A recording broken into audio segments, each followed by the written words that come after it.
الحمدللہ رب العالمین والصلاة والسلام علی سید المرسلین وعلی آلہ وصحبہ اجمعین۔ الحمدللہ 7 پاروں کی سمری مکمل ہو گئی ہے، اور آپ نے دیکھا ہے ان میں کہیں زکوٰۃ کے مسائل پہ کہیں زکوٰۃ کے بارے میں بات ہوئی ہے، کہیں وراثت کے بارے میں بات ہوئی ہے، کہیں قسم کے جو مسائل ہیں ان کے بارے میں بات ہوئی ہے، اور اس طرح کہیں اور مسائل وراثت کے بارے میں بات ہوئی ہے۔ تو ایٹ لیسٹ یہ میرے اور آپ کے لیے یہ مختلف ٹاسک بن گئے ہیں جو ہم نے سائٹ پہ لکھے ہونے چاہیے کہ ان ساری چیزوں میں آہستہ ہم نے اپنا نالج بڑھانا ہے اور ان ساری چیزوں کے بارے میں اچھی انڈرسٹینڈنگ حاصل کرنی ہے۔ اور دوسری ضروری بات یہ ہے کہ جو 7 پارے ہو گئے ہیں، میرا مشورہ ہے کہ آپ جو اور اس کے ساتھ اس چیز کے ساتھ کنیکٹڈ ہیں، جو سارے 7 کے ساتھ ماشاءاللہ جنہوں نے سنے ہیں، آپ ان کے ساتھ دور کریں کہ پہلے پارے میں کون سے مضامین تھے، دوسرے میں، تیسرے میں، چوتھے میں۔ جتنا یہ ریپیٹ ہوئے گا اتنا یہ مضبوط ہوئے گا۔ کسی نے کہا repetition is a mother of skill, تو جتنا ہم ریپیٹ کریں گے اتنی یہ مضبوطی قائم ہو جائے گی۔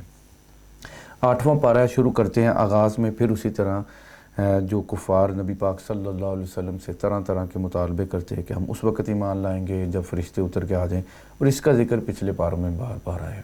اور اللہ تعالیٰ نے فرمایا اگر فرشتے آ جائیں تو پچھلے پاروں میں فرشتے آ جائیں تو یہ اسے دیکھ نہیں سکیں گے، انسانی شکل میں آ جائیں گے تو کہیں گے یہ ہماری طرح کے تو بشر ہے۔ تو یہاں بھی اسی کا ذکر ہے کہ وہ ان کے مطالبات جو وہ کرتے تھے، آپ جو ہمیں باتیں بتاتے ہیں، ہمارے جو لوگ مر چکے ہیں وہ زندہ ہو کر آئیں اور آپ کے دعووں کی تصدیق کریں۔ قرآن نے بتایا ان کی یہ ساری باتیں جہل پر مبنی ہیں اور بس انکار کرنے کے ہیلے بہانے، جنہوں نے ماننا ہوتا ہے وہ بس مان لیتے ہیں۔ اس کے بعد آگے جا کے اللہ نے فرمایا اللہ جس کو ہدایت دینا چاہتا ہے اس کا سینہ اسلام کے لیے کھول دیتا ہے۔ اور ایک حدیث میں آتا ہے کہ نبی علیہ السلام نے فرمایا جس کا مفہوم ہے کہ اللہ جس کے ساتھ بھلائی کا ارادہ کرتا ہے اللہ اسے اپنے دین کی سمجھ عطا فرماتا ہے۔ اس میں آتا ہے جو اللہ فرماتا ہے اللہ جس کو ہدایت دینا چاہتا ہے اس کا سینہ اسلام کے لیے کھول دیتا ہے، اور جس کے لیے گمراہی مقدر فرمانا چاہتا ہے اس کے سینے کو قبول حق کے لیے اپنا گھٹا ہوا تنگ کر دیتا ہے۔ جب سمجھے دین پہ چلنا آسان ہو گیا ہے، عبادت کو انجوائے کرتے ہیں، ایکسائٹمنٹ ہے، لک فارورڈ کرتے ہیں، تو سمجھ لیں اللہ کا کرم ہو گیا ہے، سینہ اسلام کے لیے کھل گیا، اللہ کا بڑا احسان ہوا ہے۔ اس کے آگے جا کے اللہ نے انسان جو منکرین ہیں ان کا ایک جو سائیکولوجیکل حرب ہے اس کا ذکر کیا ہے کہ وہ جو کچھ کرتے ہیں یہ کہتے ہیں یہ اللہ کی مشیت ہے، اگر وہ اللہ نہ چاہتا یہ ہم سب کچھ کر نہ پاتے۔ اور اس طرح کی جسے کہتے ہیں نا چیزیں سوری ٹو سے آج بھی لوگوں میں ہے، وہ جی اللہ چاہتا تے اسی نمازاں نہ پڑھ دے ہوندے، اللہ چاہتا تے اسی چنگے کام نہ کر رہے ہوندے۔ اللہ فرماتا ہے در حقیقت بات یہ ہے اللہ کی مشیت اور ہے اور اس کی رضا اور ہے۔ مثلا مجرم کو سزا دینا یہ اس کی مشیت ہے کہ مجرم کو سزا ملے، مگر اس کی رضا یہ ہے کہ کوئی اس کی نافرمانی نہ کرے۔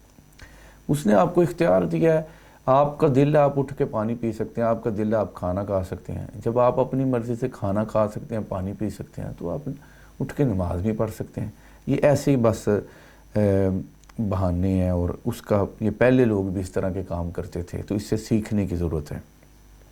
آگے اللہ فرماتا ہے اگر اللہ سب کو فورسفلی، یہ بات پہلے بھی آئی، فورسفلی اطاعت کے رستے پہ ڈالنا چاہے تو کسی کی مجال نہ ہوتی کہ وہ اللہ کی نافرمانی کر لے۔ اللہ نے انسان کو اختیار دیا ہے اور اسی اختیار پہ ہی ریوارڈ اور پنشمنٹ ہے۔ آگے اللہ نے فرمایا اللہ کے ساتھ، آیت نمبر 151 اور سے لے کر 160 تک، اللہ کے ساتھ کسی کو شریک نہ ٹھہراؤ، پہلی بات۔ دوسرا والدین کے ساتھ حسن سلوک کرو۔ تیسرا غربت کے خوف سے اولاد کو قتل نہ کرو۔ پھر 4 ظاہر و مستور فحاشی سے اجتناب کرو، یعنی hidden and open both way سے فحاشی، یعنی سیکسول چیزوں سے یعنی اجتناب کرو، ان چیزوں کو اگنائٹ نہ کرو۔ یعنی آگے 5 قتل نہ حق نہ کرو، یعنی غلط طریقے سے کسی کو قتل نہ کرو۔ آگے آتا ہے یتیم کا مال ناجائز طریقے سے نہ کھاؤ۔ آگے آتا ہے لین دین میں ناپ تول پورا کرو۔ پھر آتا ہے بلا تمیز سب کے ساتھ انصاف کرو، یعنی کو اپنا ہے پرایا ہے انصاف کرو۔ اور آگے آتا ہے اللہ سے کیے گئے عہد کی پاسداری کرو، جو اللہ سے وعدہ کیا اس کی پاسداری کرو۔ یہ 9 احکام شرعیہ ہیں، یہ دین اسلام کی تعلیمات کا خلاصہ ہیں، لب لباب ہیں، سمری ہیں۔ آگے اللہ نے فرمایا حقیقت ایمان، روح ایمان اور مسلمانوں کے مقصد حیات کو بیان کیا اللہ نے کہ اے رسول کہہ دیجئے کہ میری نماز، میری قربانی، میری زندگی اور میری موت سب کچھ رب العالمین کے لیے ہے، کہ جو بندہ کرتا ہے سب کچھ اللہ کے لیے، خالصتاً اللہ کے لیے، سبحان اللہ، اسے اخلاص کہتے ہیں۔ حضرت عبداللہ بن مسعود بیان کرتے ہیں نبی علیہ السلام نے فرمایا جس مسلمان میں یہ تین چیزیں ہوں اس کے دل میں کبھی کوئی کھوٹ، کینہ اور فساد نہیں ہوگا۔ کون سی تین چیزیں؟ فرمایا اس کے عمل میں اللہ کے لیے اخلاص ہو، اور وہ مسلمانوں کے لیے خیر خواہی کرے، اور تیسرا مسلمانوں کی جماعت کے ساتھ لازم رہے، یعنی جڑا رہے۔ یہ تینوں چیزیں جس میں ہوئیں گی وہ یعنی اس میں جو وہ کبھی اس کے اندر کینہ یا فساد نہیں ہوگا۔ ایک اور جگہ پہ اللہ کے محبوب صلی اللہ علیہ وسلم کی حدیث ہے، آپ نے فرمایا کسی نیک عمل کو باقی رکھنا، غور سے سنیں یہ بات، کسی نیک عمل کو باقی رکھنا نیک عمل کرنے سے زیادہ مشکل ہے۔ ایک شخص فرمایا تنہائی میں کوئی نیک کام کرتا ہے، اس کا اجر 70 گنا لکھ دیا جاتا ہے۔ وہ بالکل اکیلے میں کام کرتا ہے، 70 گنا اس کا اجر لکھ دیا جاتا ہے۔ پھر شیطان اس کو بہکاتا رہتا ہے، کہتا ہے نہیں دس صحیح نہ ہونا، لوگانہ دا ذکر کر، اور پھر وہ اعلان کر دیتا ہے اس کی وہ نیکی جو اس نے ہڈن کی ہے، اب وہ ظاہر نیکیوں میں اوپن ہو گئی، ظاہر کی نیکیوں میں لکھ دی جاتی ہے، اور تنہائی میں عمل کرنے کی وجہ سے جو اس کا زیادہ اجر تھا اب اس کا اجر کم ہو جاتا ہے۔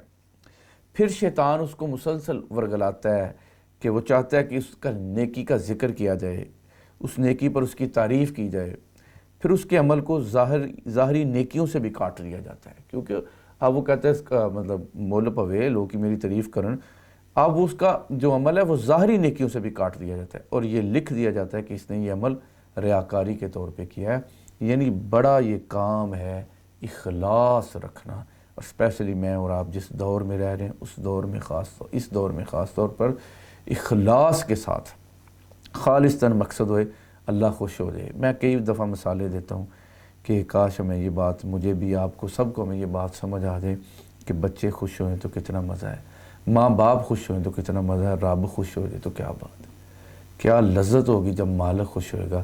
تو اللہ کرے ہمیں مالک کو خوش کرنے کا شوق لگ جائے۔ آگے اللہ نے فرمایا کہ یہ جو درجات اور مراتب، یہ جو ڈیفرنٹ سٹیجز دی ہوئی ہیں نا، یہ صرف آزمائش کے لیے ہے۔ اللہ تعالیٰ دیکھتا ہے کہ کون مال رزق کی فراوانی کے باوجود اللہ کی فرما برداری کرتا ہے، اور کون دولت کے نشے میں اللہ کے احکام کو بلا دیتا ہے۔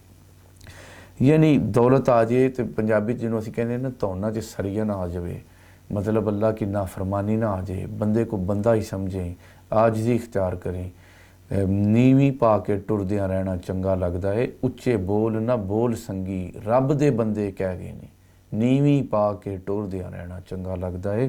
اچے بول جنہوں نے بولے ہیں وہ بعد میں بڑی مشکل میں آ گئے ہیں۔ آگے سورہ اعراف شروع ہوتی ہے۔ اعراف کے معنی بلندی کے ہیں، اس کا معنی اعراف کے معنی بلندی کے ہیں، اس کا معنی جاننا اور پہچاننا بھی ہے۔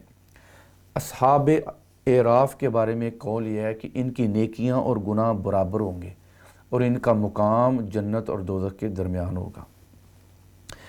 اس کی ابتدا میں بھی نبی پاک علیہ السلام کو تسلی دی گئی کہ آپ کفار کے جور و جفا اور ان کے اس طرح کے رویے سے تنگ دل نہ ہو، بلکہ اپنا فرض ادا کرتے رہیں اور اس کتاب کی تبلیغ کرتے رہیں۔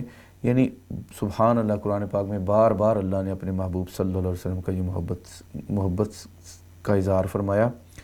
آگے اللہ نے فرمایا قیامت کے دن اعمال کا وزن کیا جانا حق ہے، جن کی نیکیوں کا پلڑا بھاری ہوگا وہی فلاح پانے والے ہوں گے اور وہی کامیاب ہوں گے، اور جن کی نیکیوں کا پلڑا ہلکا ہوگا وہ نقصان اٹھانے والے ہوں گے۔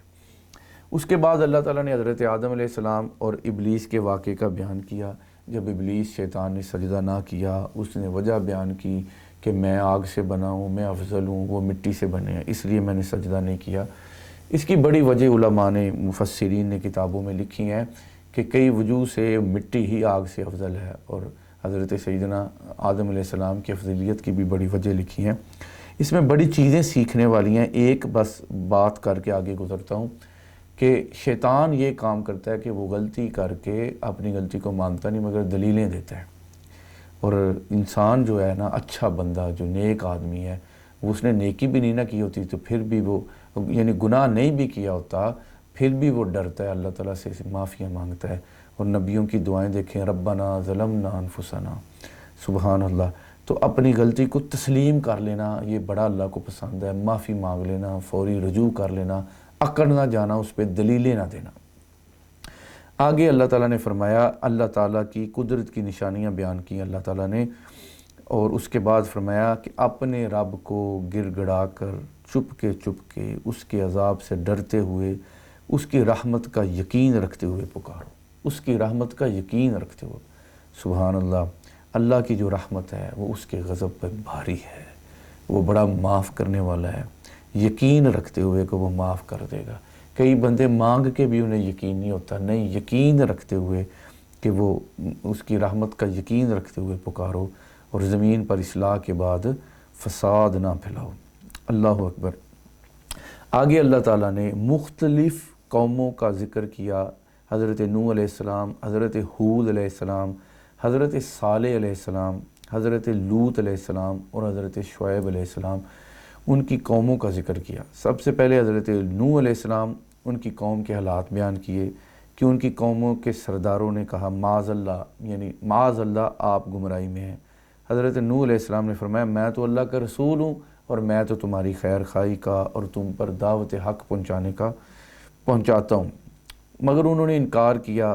تقریباً 950 سال حضرت نوح علیہ السلام نے تبلیغ کی، مگر انہوں نے انکار کیا، سو آخر ان کے اوپر اللہ تعالیٰ کا عذاب آیا۔ اس کے بعد حضرت ہود علیہ السلام کی قوم کا ذکر ہے، انہوں نے ایون معجزے مانگے، دیکھے، پھر انکار کیا۔ حضرت ہود علیہ السلام نے اپنی قوم کو بھی وہی جواب دیا جو حضرت نوح علیہ السلام نے اپنی قوم کو جواب دیا تھا، کہ مطلب میرا کام تو خیر خواہی ہے، تم تک حق کی دعوت پہنچانا ہے۔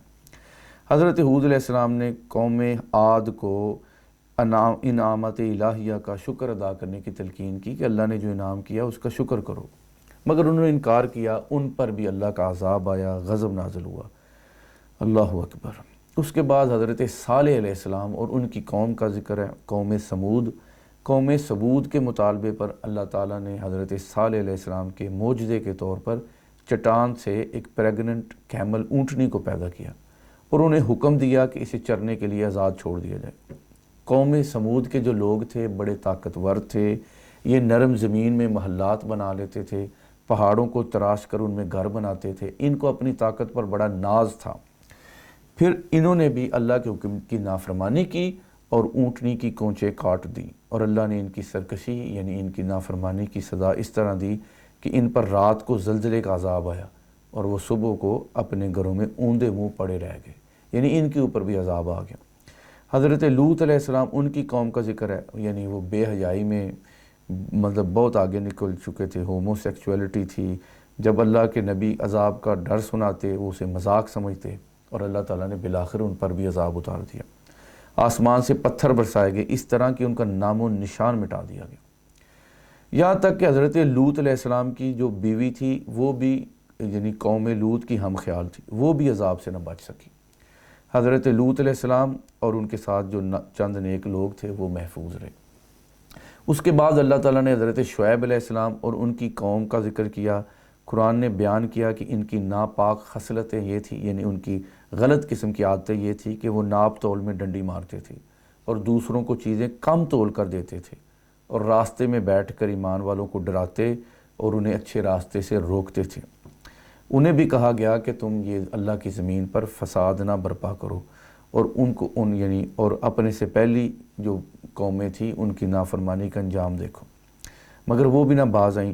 آپ دیکھیں وہ جو پچھلی قوموں کے جتنے عیب تھے، کوئی ناپ تول میں کمی کرتا تھا، کوئی اس طرح مطلب اور نافرمانی کرتا تھا، یہ جتنی برائیاں آج ساری ہیں، مگر اللہ کا اس طرح عذاب نہیں آتا۔ تو کسی نے کہا ہے اگر نہ ہو ان کی ذات درمیاں میں، اگر نہ ہو ان کی ذات درمیاں میں، ابھی آگ لگ جائے دونوں جہاں میں۔ یہ نبی پاک صلی اللہ علیہ وسلم کی وجہ ہے، ان کی ذات مبارک ہے جن کی وجہ سے اللہ تعالیٰ کا عذاب نہیں آتا، نہیں تو پچھلی قوموں والی ساری چیزیں اب آ گئی ہیں، صرف ان کی وجہ سے عذاب نہیں آ رہا۔ تو اس پہ یہ 8واں پارہ اس کی سمری مکمل ہوتی ہے اللہ کی پاک بارگاہ میں التجا ہے، اللہ نبی پاک صلی اللہ علیہ وسلم کی سچی اطاعت عطا فرمائے۔ وہ جو 9 چیزیں اللہ پاک نے جن کا حکم فرمایا، اللہ تعالیٰ توفیق دے کہ جن کا اللہ نے حکم فرمایا ان پہ ہمیں عمل کرنے کی توفیق عطا فرمائے، اور بولنے میں کمی بیشی اللہ تعالیٰ معاف فرمائے۔ السلام علیکم ورحمۃ اللہ وبرکاتہ۔